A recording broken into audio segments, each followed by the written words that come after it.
Salut, je m'appelle Phil, c'est parti pour un nouveau Rétro Comics. Attends une minute, tu fais pas une longue intro avec ton fils ou ce genre de remplissage? Non, c'est la fin des vacances, là, c'est la rentrée, je suis crevé. Oh. Ouais, en ce moment, j'ai pas la banane, j'ai pas la pêche, j'ai pas l'abricot non plus, ma femme a ses règles. La grande classe. Bref, je voulais pas faire de Rétro Comics ce mois-ci, et puis il y a un de mes abonnés qui m'a parlé de ça, alors je me suis dit, pourquoi pas faire un petit truc tranquille. Et c'est quoi ça? Aujourd'hui, on va parler d'un top BD sorti en 1991. Et là, vous vous dites super! Parce que le top BD, c'était un peu le bouquin de luxe des éditions Lug. Attends une deuxième minute! T'as pas déjà dit ça des RCM dans une de tes précédentes chroniques? Si, mais ça, c'est encore mieux que les RCM. Regarde, même la taille, c'est la classe! En fait, on se rapproche pas mal des Deluxe de Panini niveau format. Alors, on check à l'arrache la couverture et on voit que ça s'appelle Les Prédateurs et qu'on va parler du Silver Surfer, alias le surfeur d'argent dans la langue d'Enjoy Phoenix. Donc, non. Avant d'attaquer, je vais rappeler brièvement les origines du surfeur d'argent. C'est un personnage aux origines très nobles, très belles. Il s'est sacrifié pour que Galactus, le mangeur de planètes, ne mange pas la sienne, Zenla. Franchement, c'est très héroïque. Je suis désolé, je peux plus parler. C'est très beau, on voit les images parce que je peux plus, je suis désolé. Oh grand Galactus, toi qui étais là avant même le Big Bang, c'est-à-dire il y a un petit bout de temps quand même, toi qui t'es débrouillé pour trouver des planètes tout seul depuis toujours. Donne-moi des pouvoirs et je t'aiderai à trouver des planètes. Ok. C'est moi ou c'est complètement stupide? Bon, ses origines datent des années 60, hein. Ça a été écrit par Stan Lee, que j'ai pas besoin de présenter, j'espère. C'était une époque pleine de facilités scénaristiques qui, heureusement, n'était plus de mise dans les années 90 quand ce top BD a été édité par les éditions Semic, hein, les successeurs de Lug. D'ailleurs, c'est qui a écrit ça? Oh, je sens que la chronique va être longue. J'ai mis une vidéo en ligne, va vite la regarder. C'est quoi ça? J'ai installé Windows 10 et j'ai demandé à Corona de lire mes messages. Alors déjà, l'intelligence artificielle de Windows, elle s'appelle pas comme ça. Et je savais pas... Le rap, c'est mieux que le métal. À plus, vieux. C'était MC Twip. Bon, on continue. Tout commence avec Galactus. Une épave à la dérive. Voyager 3. Une sonde venue de la Terre. Seul monde de la... Dans l'espace, personne ne vous entend crier. Par contre, on écoute Galactus. Qu'est-ce qu'il est bavard. Parole de Galactus est à jamais inviolable. Va, Voyager, tu m'apportes peu. Car la grande femme... Mais tu vas la fermer à la fin! C'est peut-être un personnage important de l'histoire. Tu parles, on le reverra plus jamais dans le comics. On découvre enfin le héros principal, le surfeur d'argent. D'ailleurs, première case, t'as l'impression qu'il se casse la gueule.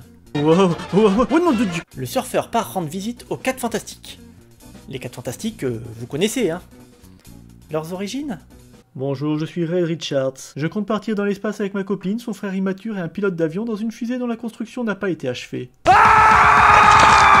Non mais sérieux? Le surfeur explique à Red Richards qu'il revient juste de Zenla, sa planète natale donc, et que tout le monde a disparu, dont Chalabal, sa petite copine. En tant qu'homme de science très intelligent, Red lui conseille de retourner là-bas et de chercher des indices. Non mais prends-le pour un abruti, tu crois pas qu'il a déjà essayé de... Par ma foi, tu as raison, comment n'y avais-je pas songé?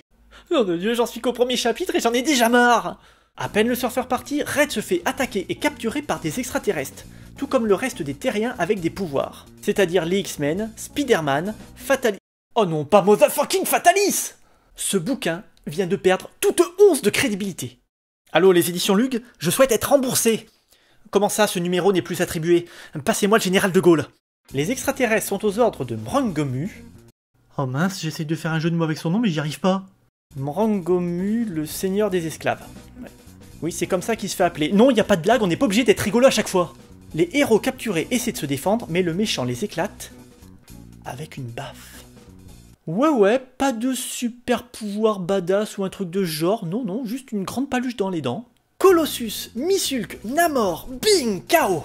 Hulk et Namor décident alors d'intervenir. Attendez une minute, il s'est pas pris une branlée, Namor? C'est bien, les dessins sont raccord avec le scénario, hein, battage de steak complet. Batman. C'est Yanda, oui, je sais. Bref, pendant ce temps, le surfeur se rend sur Zenla, mais ne trouve rien. Il décide alors de se diriger vers une double étoile, la même qu'il a vue apparemment dans son rêve psychique. Certainement dans un autre top BD, parce qu'il n'est pas question de double étoile au début de ce bouquin.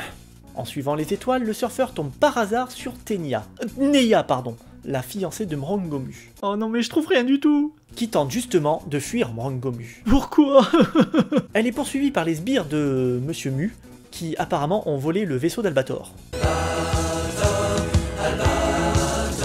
Une fois les ennemis neutralisés, l'étrange pouvoir de Neya se met en route et agit sur le surfeur. J'ai un pouvoir, surfeur. Celui de paraître aux yeux des hommes sous les traits de ceux qu'il aime le plus au monde. D'accord, mais est-ce que t'es obligé de te foutre à poil et de coucher avec ces personnes? Non mais regardez-moi cette face de prostituée! Oh, mets-moi un gros truc dans la bouche, vite! La personne que j'aime le plus au monde, c'est ma femme, et c'est pas pour ça qu'à chaque fois qu'on se voit, on couche ensemble. Des fois, on parle. Enfin, surtout elle. Et si un type, la personne qu'il aime le plus au monde, c'est sa mère? Oh, mais c'est dégueulasse comme pouvoir! Et s'il y a plusieurs mecs dans la pièce, elle fait un gangbang? Je veux dire, comment ça marche? Bref, j'en suis où? Ce n'est pas Chalabal, vire ta main, espèce d'obsédé! Le lendemain, le surfeur reprend ses esprits et se rend compte que... Mais tu n'es pas Chalabal! Le mec, il s'est fait plaisir toute la nuit, hein, avec la vaseline et le fouet, et puis au petit matin, ah mais tu n'es pas Chalabal! Non, c'est trop facile ça, hein. Je me demande si ça marche. Pendant ce temps, sur Terre, les extraterrestres enlèvent les humains avec des aspirateurs géants, magiques. Ah bah oui, ça marche même dans le métro. Ça devient de plus en plus ridicule. En fait, les extraterrestres mettent les humains dans des grosses machines qui aspirent leur énergie, qui est ensuite redirigée dans le corps de Monsieur Mu. C'est en fait un vampire galactique, quoi. Guidé par Neya qui a compris que le peuple de Zenla avait été capturé par ce monstre, le surfeur se pointe et Mrangomu lui propose un duel. Notre héros a alors l'idée de donner une partie de ses pouvoirs à Weigand pour que celui-ci aille détruire la grosse machine qui alimente le méchant, afin que ce dernier soit vulnérable. Eh, pas bête, attends une minute, d'où il sort ce Weigand? En fait, c'est un terrien avec une belle tête de pédophile, hein, ne nous voilons pas la face. Vivement la rentrée des classes. Note à moi-même, arrêtez les blagues pédophiles. De plus, mon paquet de Kleenex n'est pas un dictaphone. C'est un terrien, donc, que le surfeur d'argent ne connaît absolument pas. J'ai vérifié 3 fois, ils ne se croisent pas et n'ont absolument aucun contact. Weigand se sacrifie pour détruire la machine. Le surfeur bat Mrangomu et s'apprête à le tuer lorsque Neya s'interpose. Elle lui explique qu'en fait, il n'est pas si méchant que ça. Enfin mince, le gars se faisait appeler le seigneur des esclaves! À moins que ce soit un message que l'Amérique essaye de nous faire passer. Hey les kids, on n'est pas méchants, c'est vrai qu'on avait des esclaves, mais bon, c'était des noirs, c'est pas trop grave. J'espère que c'est pas ça la morale de l'histoire, sinon j'arrête les comics. Au nom de Dieu, il est pas content ou il a envie de chier? Mais au final, il est cool, alors il le laisse vivre, hein, et le surfeur retourne sur Terre. Là-bas, les héros remercient le surfeur. Yo surfeur! Yo bitches Mr. White! Et il repart avec sa copine Chalabal, cocu de la veille, mais qui n'en sait rien donc tout va bien. Attendez, ça aussi c'est une des morales de l'histoire? Oh come on les kids, c'était juste une femme. Voilà, merci d'avoir regardé cette vidéo, à la prochaine. J'aime bien le gag du générique qui commence alors que c'est pas fini. Il attend une minute, mais c'est fini? Bah oui, j'avais prévenu que c'était un petit rétro comics, hein. Eh mais faut y arrêter, mec! Bon, ok, t'as compris que le scénario de Stanley était rempli de lacunes et de moments complètement what the fuck. Parce que là, j'ai fait court en plus, hein, parce qu'il y a d'autres trucs complètement ridicules, que ce soit les dialogues ou les situations. Hein. Et niveau dessin, Pollard fait du bon boulot, hein, mais on dirait que la cible recherchée, c'est les ados obsédés. Non, vraiment, hein. Les deux seules héroïnes de l'histoire, Neya et Chalabal, ont un comportement complètement ridicule. Et elles passent leur temps dans des tenues que tu croises que dans des films fétichistes amateurs allemands. Interdire à mes gosses de fouiller sur mon disque dur quand je ne suis pas là, sinon je suis très très mal. Non, quand je te dis il faut y arrêter mec, ça veut dire faudrait que t'arrêtes de faire des vidéos. Hein? Sérieux? Qui ça intéresse? Tu dis quasiment rien sur les personnages, les artistes c'est le minimum syndical, t'es un bouffon, t'es un clown. Wow. Je dis pas ça pour être méchant, hein, mais qui aime tes vidéos? T'éteindras l'ordinateur? Je veux dire, t'es pas cité en référence par les autres vidéastes comme peuvent l'être Chris ou Marv, les éditeurs ils en ont rien à faire de toi, ils te partagent pas sur Facebook, même YouTube ne t'aime pas, tape comics dans le moteur de recherche, tu verras, t'apparais pas, hein. Sérieusement, qui ça intéresse tes vidéos?